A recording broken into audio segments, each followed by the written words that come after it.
Salutations à tous, c'est votre frère Franck Massal, toujours dans les exhortations par la manifestation de la grâce du verbe de l'Oba et par l'enseignement de la Zulu Lassan. Il est permis de nouveau qu'on puisse recevoir une nouvelle exhortation. Donc, toujours dans Kalata Dimsi, le code révélé de la Bible authentique, le livre mystérieux, terriblement mystérieux, qui perturbe le monde occulte, qui perturbe le soi-disant pasteur des religions dites révélées, toute forme de religion confondue. Donc, disponible dans les éditions Zulula 100.com. Donc, toi qui veux te procurer ce rouleau formidable où toute l'histoire de l'humanité est contenue, le début, la fin de toutes choses, je t'invite, je t'exhorte à te procurer ce rouleau formidable, exceptionnel. Donc, sans plus tarder, on va aller dans le livre de Biala, donc Bialaba Mounia, connu dans les Bibles classiques sous le nom de Proverbe, la Bible de Proverbe, donc la sagesse, qui a été rédigée par le puissant Mon, connu dans les canons, dans les Bibles classiques, sous le nom de Salomon, mais son véritable nom c'est Mon. Donc là-bas, ils vont l'appeler en fonction des religions dites révélées. Ils vont dire Salomon, ils vont dire Suleiman, tout ça, mais son véritable nom c'est Mon. Et Mon, c'était un noir, car la spiritualité est une question de race. Donc, on va aller à la page 180 au chapitre 30 et le titre c'est Parole de Wono. Donc, on va découvrir ici c'est qui ce Wono là.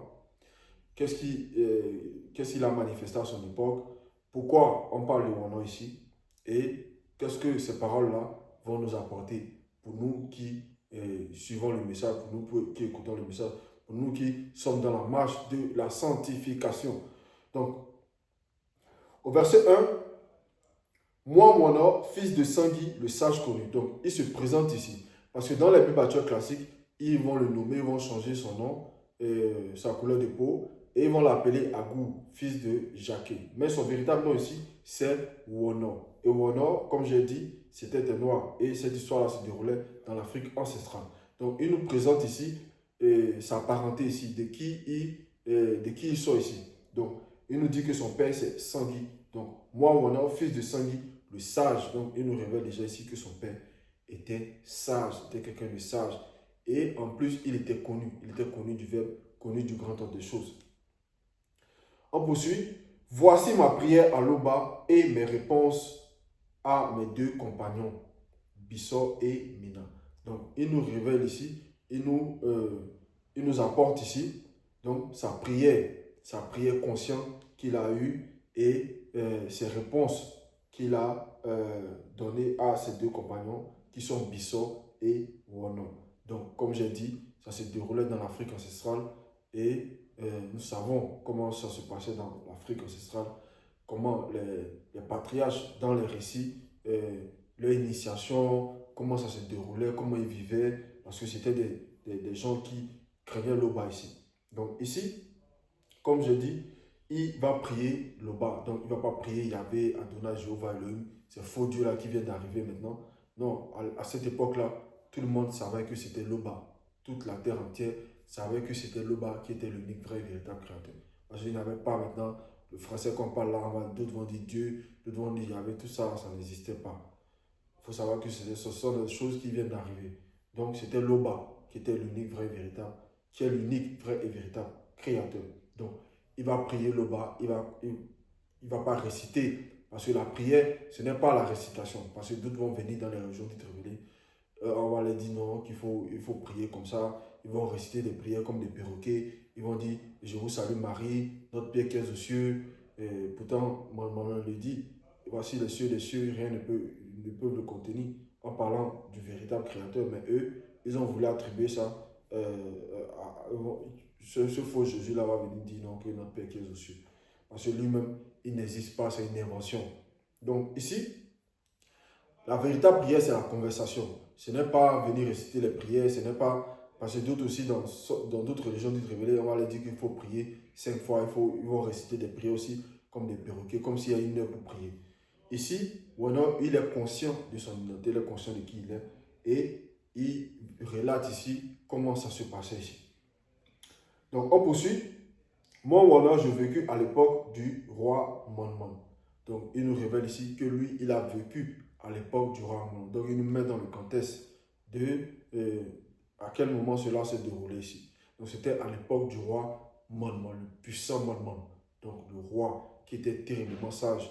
Et ça nous plonge encore plus dans ce contexte ici. Parce que Il faut savoir que c'était quelqu'un de terriblement sage parce qu'il a reçu l'un des fruits de l'entité de sagesse. Il a été initié par Mtatedi. Il a reçu beaucoup de choses pour pouvoir guider le peuple.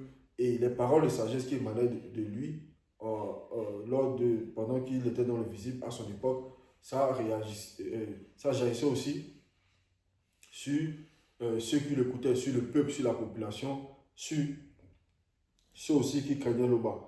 Donc, c'était une époque où on pouvait atteindre cette sagesse-là aussi. C'est pour ça que même on nous précise que son père, le père de Wano, Sangui, c'était quelqu'un de sage qui était connu. Donc, on poursuit au verset 2. Oui, je suis moins instruit par rapport à un initié en chef. Donc, il nous révèle ici que lui, il n'a pas la connaissance des moines. Lui, il est moins instruit par rapport à un initié en chef. Lui, il reconnaît cela. Il accepte cela. Parce qu'on voit maintenant certaines personnes qui vont venir, parce qu'ils vont apprendre 2 ou 3 choses. Ils vont l'apprendre sur Internet, sur Google, ou bien on va les enseigner. Et ils vont venir maintenant venir maintenant dire qu'ils ont la connaissance, qu'ils ont été... ils ont la connaissance. En oubliant que il y a, en toute chose, il faut vivre déjà la parole même que tu reçois d'abord. Il faut expérimenter maintenant cette parole-là. Mais eux, ils vont se lever, ils vont prendre les dits des autres, mais ils vont lire ici, ils vont lire là, ils vont dire qu'ils ont la connaissance. Ils vont venir parler du spirituel, d'autres vont venir sur TikTok, ils vont faire des lives durant des heures. Ils vont venir dire non, que non, Ra, non, le Dieu Ra, ils vont venir. Pourtant, ils n'ont, eux-mêmes, ils savent, ils n'ont aucune connaissance. Ils sont déjà alimentés par le monde occulte parce qu'ils oublient ces gens, ces personnes-là, qui a des forces qui sont derrière ces choses-là. Mais lui ici, il sait qu'il n'a pas plus de connaissances qu'un initié en chef. Parce que, en plus, un initié en chef consacré de la tranche des Mormons, ce n'est pas donné à n'importe qui. Donc, il a cette sagesse-là. Et c'est ce que nous devons manifester à cette époque. Quand tu ne connais pas, parce que quand Zulu Lassan, le seul enseignant mandatin à cette époque, se manifeste dans le visible, il va enseigner, il va donner des paroles de connaissance. Et au début même, lorsque moi-même j'écoutais le message, je prenais la peine d'aller vérifier tout ce qu'il disait. Je prenais la peine de vérifier parce qu'il disait de vérifier. Et c'est important. D'autres ne vont pas vérifier. Ils vont venir, ils ne vont pas vouloir aller vérifier. Ils vont juste écouter parce que eux-mêmes, déjà, ils ont une nature, ils ne sont pas sages, ils ne sont pas eux. Ils vont venir contredire parce que, sans vérifier. Pourtant, dans la Bible classique, les chrétiens libérés, ils vérifiaient avec les attitudes ce que Paul leur disait. Donc, il faut être sage. Et c'est la sagesse, quand l'entité de sagesse nous anime, nous guide, on vérifie et ensuite, maintenant, on vient maintenant pour venir dire que voici, on pose les bonnes questions pour avancer. C'est ça la sagesse. À Wassi, on dit, quand quelqu'un, tu vois que quelqu'un est plus fort que toi, il faut porter son sac. Donc, c'est ça la sagesse. Donc, lui, il est conscient de ça. On poursuit au verset 3. Je n'ai point encore acquis la sagesse avec S majuscule interdit. Donc, il n'a point encore acquis cette sagesse qu'un initié en chef de la trame des Mormons a eu. Donc, il n'a pas cette sagesse interdite-là qui vient de par-delà cette réalité du visible, du grand œuvre de Dieu. Parce qu'il y a la sagesse du visible, il y a la sagesse du visible qu'on peut voir, certaines personnes vont le considérer comme sage dans le visible par rapport à certaines choses. Mais il y a une sagesse qui vient par-delà les cieux visibles. Donc, ce n'est pas la sagesse de l'homme livré à lui-même. Donc, lui, il n'a pas cette sagesse-là. Je n'ai pas accès à la manifestation de la connaissance de celui qui est. Donc, il n'a pas la manifestation de la connaissance de celui qui est. Et certaines personnes qui ne sont pas assises dans les Écritures vont peut-être penser, parce qu'eux, dans leur religion, là-bas, ils vont dire non, ils vont attribuer le Créateur à un être. Parce qu'ils vont dire non, que Dieu est ceci, Dieu est cela, Dieu est cela. L'Oba est hors de toute notion. Il est hors de tout ce qu'on peut concevoir ni imaginer. Il est hors de tout ça. Donc ici, ce n'est pas, quand on dit de celui qui est, ce n'est pas l'Oba. Parce que le verbe même est, c'est une entité qui est derrière. C'est une entité qui nous fait conscient de que Loba est hors de toute chose. Donc, il faut comprendre ces choses-là. On peut sur verset 4, qui est monté dans le nom visible et en est revenu. Donc ici, il va faire une succession de questions rhétoriques ici. Et une question rhétorique, on va voir ce que ça signifie.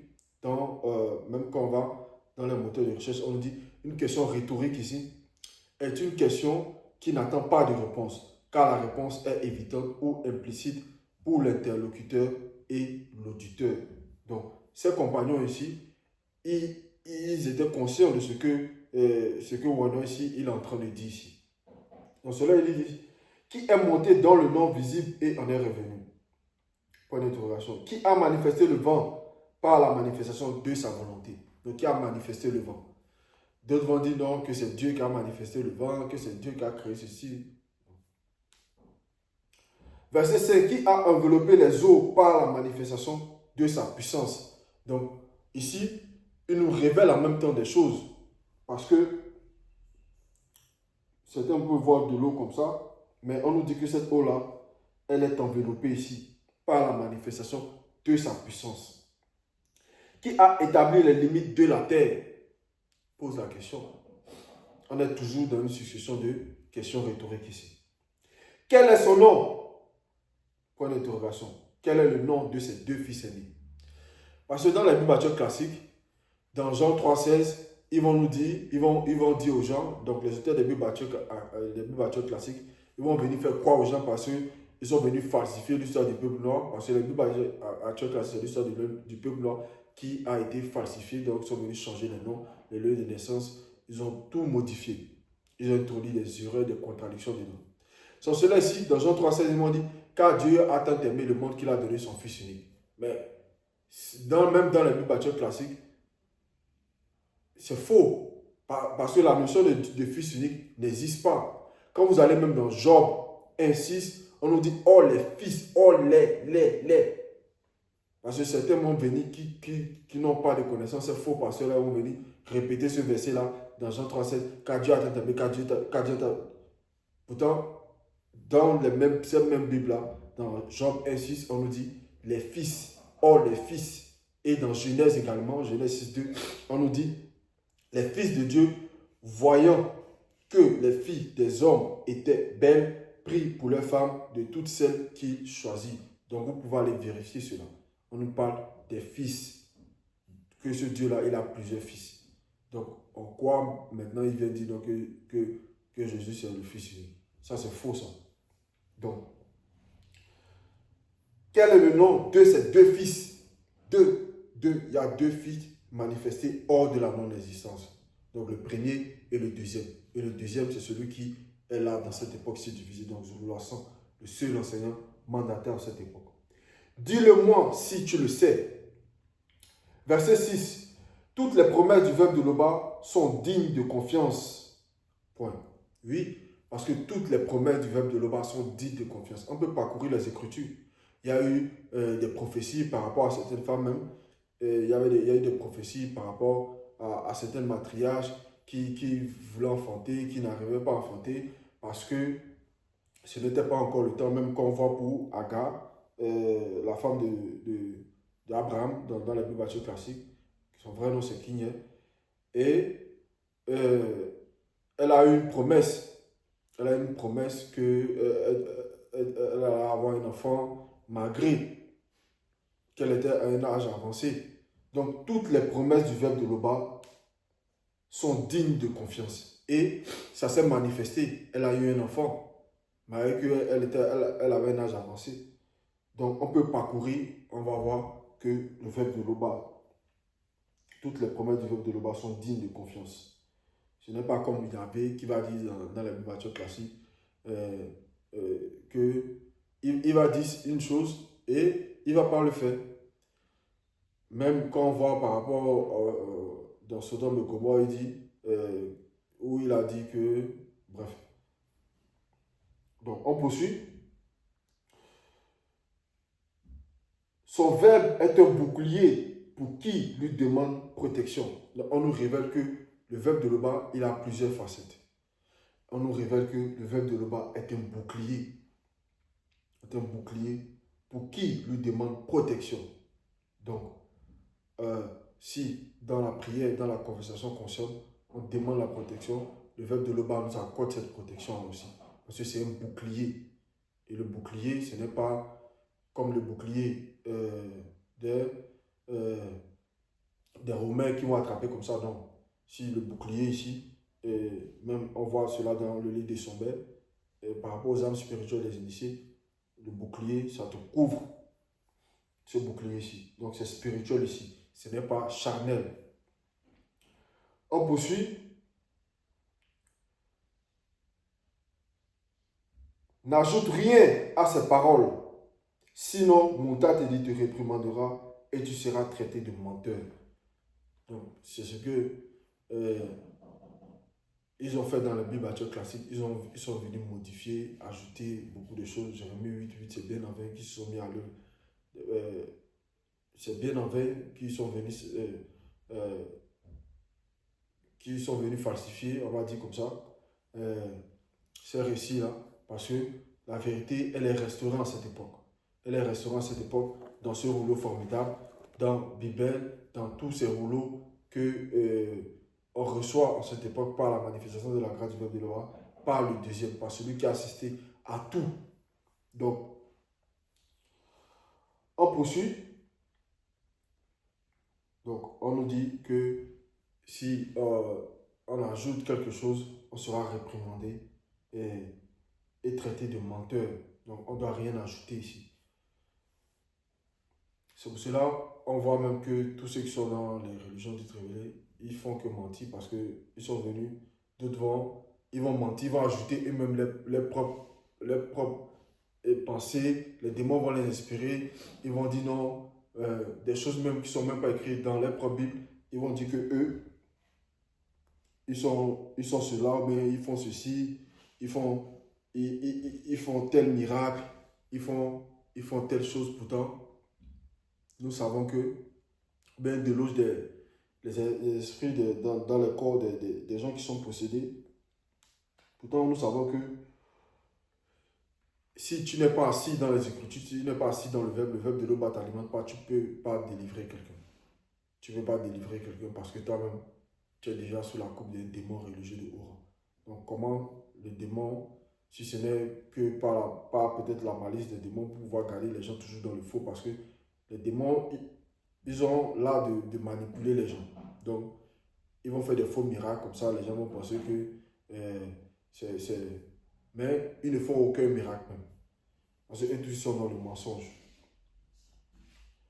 Verset 8. Loba, mon souverain, je te demande deux faveurs. Donc, là maintenant, il s'adresse à Loba dans la prière, dans la conversation. Loba, mon souverain, je te demande deux faveurs. Accorde-les-moi, je te prie. Donc ici, il est conscient de ce qu'il vit, il est conscient de l'époque dans laquelle il se trouve, il est conscient de lui-même. Donc il converse là maintenant il converse. Donc ce n'est pas, il va pas venir dire non, que notre Père qui est dessus, non, non. Lui, il est conscient de ces paroles, de son moi intérieur, qui émane de son moi intérieur ici. Jusqu'à la fin de mon existence, dans le visible, dans ce qu'il demande là, il n'est pas charnel. Parce que certains vont, tous les jours dans les prières, ils vont dire non, ah Dieu, donne-moi telle voiture, donne-moi je vais avoir une voiture, je vais avoir ceci, je vais avoir cela. Avant de demander quelque chose, même parce que c'est quoi on doit demander d'abord en premier. On doit demander déjà être sauvé déjà, à sortir de l'ignorance, à marcher dans la sanctification. C'est ça qu'on doit chercher d'abord, avant les choses physiques, avant les choses matérielles. Parce que cette conversation ici de Wano ici, ça me fait penser à ce que Manman a vécu aussi à son époque avec Mouta Tedi. Lorsque Mouta Tedi va se manifester à lui dans un songe et il va lui demander ce qu'il veut. Donc, il va dire, on voit cela même dans Kinyeo, un roi au chapitre 4. Donc, une nuit, pendant que moi, Manman, je dormais, Donc, chapitre 4, verset 1. Moutarde dit, m'apparut en songe le fait de voir avec les yeux de son âme, qui est aussi un corps spirituel. Et me dit, demande ce que tu désires, je te l'accorde dans ton état conscient. Donc ici, c'est Mormon, il est pleinement conscient que de qui en face de lui, il est pleinement conscient que ce n'est pas les rêves, comme certains vont dire qu'ils vont rêver, ils vont se réveiller, ils vont venir dire non, que Dieu m'a dit ceci. Non. Mormon, il était pleinement conscient de ce qui se passait ici. Donc, sur cela, il va échanger avec Moutarde dit, et ensuite, par la suite, vous pouvez lire tout le chapitre 4, vous allez voir comment cette demande-là s'est déroulée. Donc, c'est avec sagesse, parce que maintenant, on va manifester la sagesse.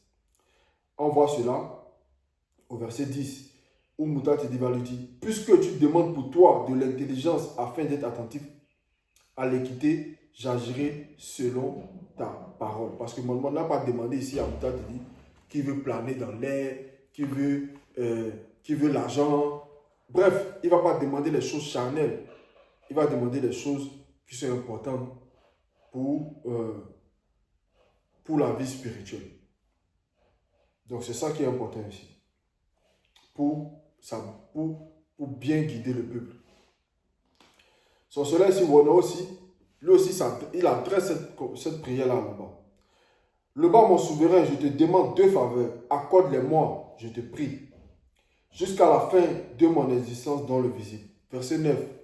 Éloigne de moi mots et mensonges et ne me laisse pas devenir trop pauvre ou trop riche. Donc, il demande à Loba de l'éloigner du mensonge, de l'éloigner des religions dites révélées, parce que tout ça, c'est le mensonge. Le fait aussi de aller mentir les gens pour pouvoir obtenir certaines choses, pour pouvoir se faire passer bien, tout ça, il demande à ce que Loba l'éloigne de ça. Il demande à ce que Loba l'éloigne de ça. Donc, mots et mensonges. Et ne me laisse pas devenir trop pauvre ou trop riche. Donc, il ne veut pas être trop pauvre ou trop riche. Mais lui qui dit ça, parce que certains vont rester chez eux, ils ne vont pas travailler, ils vont rester là, ils vont dire non, ils vont prier chaque jour ce faux Dieu-là, que ce faux Dieu-là leur donne de l'argent, qu'il veut devenir riche, tout ça. Pourtant, eux-mêmes, ils ne travaillent pas, ils ne font rien. Ici, lui, il est conscient de ce qu'il dit, il sait ce qu'il dit. Donc, il dit ici, et ne me laisse pas devenir trop pauvre ou trop riche. Donne-moi juste ce dont j'ai besoin pour vivre. Donc, il veut juste ce dont il a besoin pour bien vivre selon le verbe de Loba. Donc, il ne veut pas être trop pauvre parce que la pauvreté même, ce n'est pas selon le verbe de Loba. Le verbe de Loba ne dit pas d'être pauvre, ne rend pas pauvre les gens. Non. Le verbe de Loba même accorde des bienfaits pour tous ceux qui mettent en pratique ces lois et ces préceptes et ces recommandations. Donc sur cela, il dit, éloigne-moi de mots et mensonges et ne me laisse pas devenir trop pauvre ou trop riche. Donne-moi juste ce dont j'ai besoin pour vivre. Parce que il est sage ici. Il est sage. Cette demande, elle est tellement sage, remplie d'humilité ici. Donc, on poursuit pour voir encore, pour aller encore plus en profondeur par rapport à cette demande-là. Si je possède trop, je risque de trahir en disant. Quand il dit si, ici, ce n'est pas qui va le faire. Forcément, s'il a tout ça, il dit si. C'est une supposition. Si je possède trop, je risque de trahir en disant à quoi le verbe de Loba sert-il. Parce que lui, il a vu beaucoup de gens manifester cela, avoir beaucoup, et après rejeter le verbe de Loba pour dire non, que encore le verbe de Loba me sert, que lui, il a tout ce qu'il veut, et il a l'argent, il a les voitures, il a une grande maison. Beaucoup de gens disent cela. Donc lui, il ne veut pas être comme ces gens-là. Parce que lui, il a vu cela, il a appris, et la sagesse voudrait que lui ne passe pas par là. C'est la sagesse-là qu'il a. Donc, il est sur le chemin ici de l'entité de sagesse ici. Donc cela ici dit, à quoi le verbe de Loba sert-il? Si j'ai trop peu, je risque de voler et de déshonorer ainsi la loi du verbe de Loba. Donc, il ne veut pas beaucoup, il ne veut pas aussi avoir peu parce que s'il a peu aussi, il risque, ce n'est pas qu'il va le faire, il risque de déshonorer aussi le verbe de Loba. Verset 11. Ne calomnie pas un employé auprès de son employeur, sinon il te maudira et tu paieras pour ta faute. Donc ici, il dit de ne pas aller calomnier. Donc la calomnie, nous savons que ce n'est pas bon. C'est aller porter des propos mensongers auprès du patron de quelqu'un, aller dire que la personne a fait ceci, fait cela. Pourtant c'est faux. On voit beaucoup de gens aussi venir dire non, que non, ah, l'enseignant Zoula a fait ceci, Zoula a fait ça. Ils vont venir calomnier. Pourtant tout ce qu'ils racontent, tout ça c'est faux. Donc ils sont là pour venir calomnier seulement parce qu'ils sont inspirés par les démons. Donc, ne calomnie pas un employé auprès de son employeur parce que son employeur, c'est celui qui lui donne le travail. Et ce travail-là, c'est par rapport à ce travail-là qu'il peut se nourrir, il peut nourrir sa famille. Donc, le fait d'aller faire cela, ce n'est pas bon. Ce n'est pas bon. Sinon, il te maudira et tu paieras pour ta faute. Donc, il y a quelque chose, il y a le châtiment qui est derrière. Verset 12. Il y a des gens qui maudissent le père et ne disent aucun bien de leur mère. Donc il y a des gens comme ça qui vont maudire le père et qui vont dire aucun bien de leur mère. On voit ce genre de personnes-là dans le visible. Verset 13. Il y a des gens qui se croient purs alors qu'ils ne sont pas lavés de leur souillure. Oui, il y a des gens comme ça qui ne sont pas assis dans le verbe, qui vont dire non, ils sont des bonnes personnes, ils ne font pas ceci, ils ne font pas cela. Le fait de seulement même d'adorer un faux Dieu, tu es déjà dans le mensonge.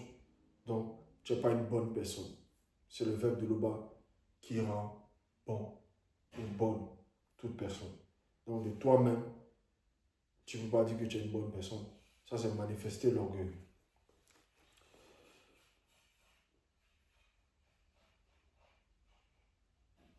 Verset 14. Il y a des gens aux yeux pleins de mépris qui regardent tout le monde de haut. Oui, des gens orgueilleux ou orgueilleuses qui vont regarder tout le monde de haut, ils vont se croire intouchables. On voit cela dans le visible parmi les non-initiés, ça existe beaucoup.